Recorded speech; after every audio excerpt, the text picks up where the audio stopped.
ladies and gentlemen! Толкова е яко да се живее в България, че вече всички чужденци поголовно напускат Европа и идват в България, за да живеят тук, да се потопят в нашия късмет, да опитат от всичко българско. Вече страната е над 8 милиона души. В момента сме в Димитровград, където ще се срещнем с двама ирландци, които напуснаха родната си земя, зарязаха своите семейства и дойдоха да опитат късмета си тук в България. Това са двама души, които наистина знаят как да се забавляват и именно поради този факт избраха България.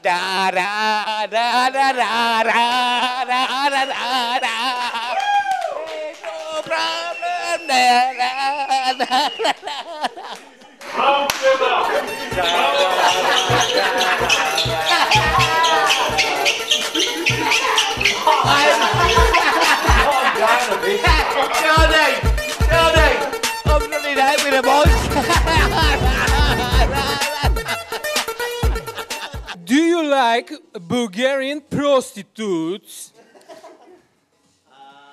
Only no. He likes all prostitutes. Okay, man. I like the men ones.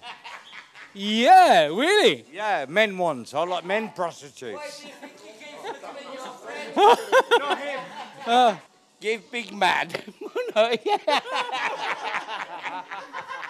Okay, people. Всеки един човек, който живее в България, много лесно може да стане брейкаджия.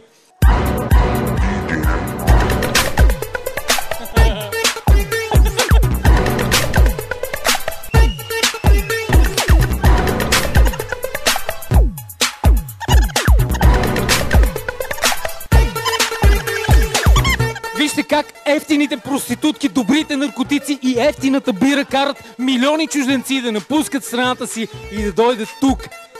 From Bulgaria. My mother come back to one day and smacked me in the mouth. Knocked my teeth out. You can't touch this. Do you like Bulgaria? Bulgaria good. Good Bulgaria. Okay, ladies and gentlemen, видяхте как в България късмета и доброто настроение лети във въздуха. Флуидите на доброто настроение живеят в България заедно с бактерията на киселото мляко.